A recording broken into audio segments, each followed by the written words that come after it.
Bonjour, dans ma nouvelle vidéo, j'ai prévu aujourd'hui de vous faire le résumé du livre Accoucher par soi-même par Laura Kaplan-Chanley. Allons-y. Laura Kaplan-Chanley a choisi de mettre au monde ses 4 enfants, dont un se présentait en siège, toute seule, sans assistance. Forte de cette expérience qui a changé sa vie et de ses nombreuses recherches, elle dit qu'il n'y a rien à craindre sauf la crainte elle-même. Elle a créé le mouvement des accouchements sans assistance et consultante, et maintenant elle est consultante des naissances.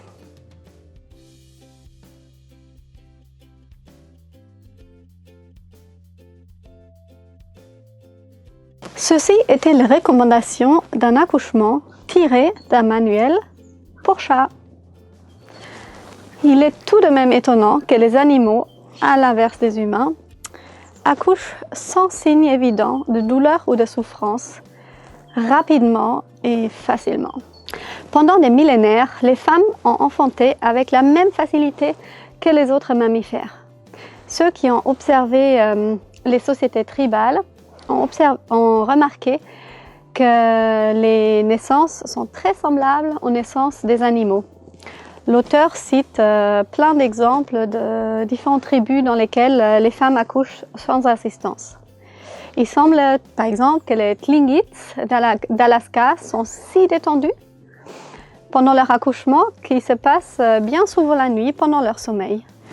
Physiologiquement, on ne peut pas distinguer une femme qui vit dans notre société actuelle avec une femme d'une société tribale. Et il y a peu de différence entre les humains et les mammifères. Comment cela fait-il alors que les naissances se passent de manière si différente?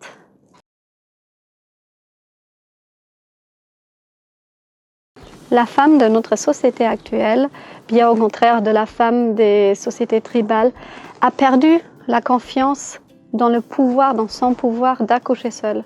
Elle est éduquée dans une culture génératrice de peur, de honte et de culpabilité. Elle a perdu cette connexion avec ce moi intérieur qui lui permet d'accoucher si facilement son enfant, comme ce fut le cas depuis des générations. Différentes études ont montré que les interférences de l'équipe médicale à l'hôpital sont la cause première des complications pendant un accouchement.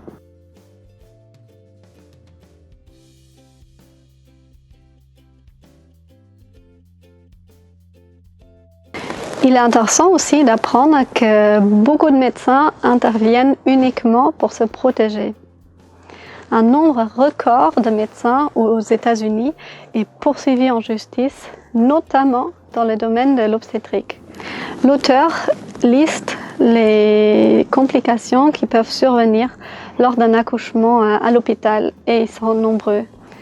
Il y a les touchés vaginaux fréquents, l'épisiotomie, alors que des compresses chaudes sur le périnée et des massages à l'huile s'avèrent bien souvent plus efficaces.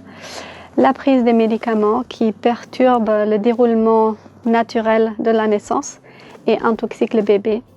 Beaucoup de naissances hospitalières sont déclenchées, alors que, je ne sais pas si vous le saviez, mais 50% des femmes qui apparemment ont dépassé le terme ne le sont en réalité pas du tout.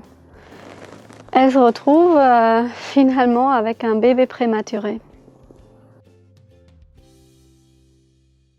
Donc, contrairement à l'illusion populaire, les femmes et les bébés ne sont pas plus en sécurité à l'hôpital.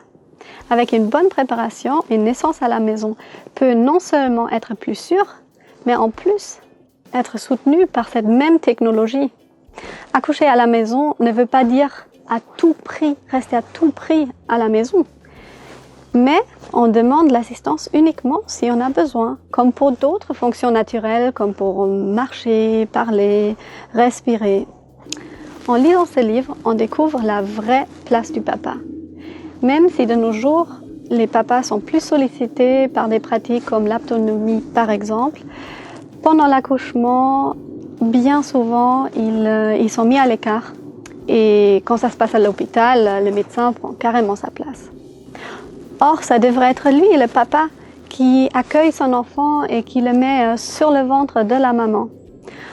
On comprend qu'un tel moment de complicité peut rapprocher le couple et être très important pour la maman et le papa.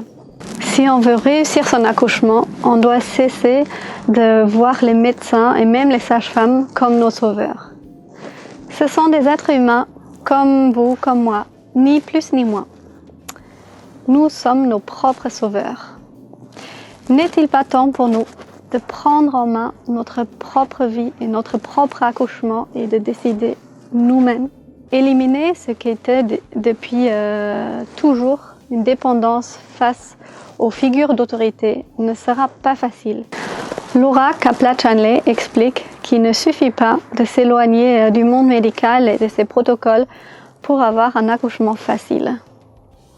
Elle parle de l'impact profond qu'a notre société qui véhicule des croyances génératrices de honte, de peur et de culpabilité et qui induisent ainsi une perception douloureuse du travail de l'accouchement.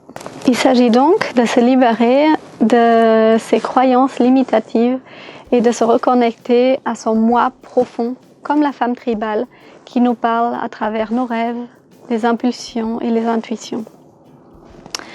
Pendant des millénaires, les femmes ont enfanté avec la même facilité que les autres mammifères. Il est possible aujourd'hui de retrouver cette aisance en se fiant à nos instincts. La solitude peut se révéler bénéfique pour la femme en travail, quand elle n'a pas trop d'observateurs inquiets autour d'elle qui cherchent à la rassurer.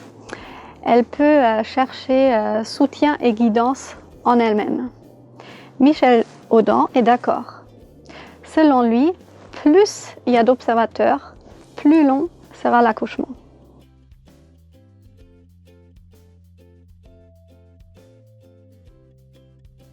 D'ailleurs, on peut observer le même phénomène chez les animaux.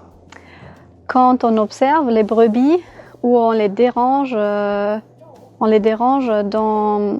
leur travail, leurs contractions sont sévèrement ralenties et l'aide d'un vétérinaire est souvent nécessaire. La femme devrait donc faire comme les animaux, suivre son instinct et chercher l'isolement. Non parce qu'elle se méfie des autres, mais plutôt parce qu'elle se fait confiance à elle-même. Ce livre regorge de citations d'experts et d'études. Il est facile à lire et vite lu. Petit bémol tout de même, les citations et les témoignages peuvent nous sembler un peu loin, vu qu'elles commencent à dater un peu, et toutes les références sont américaines.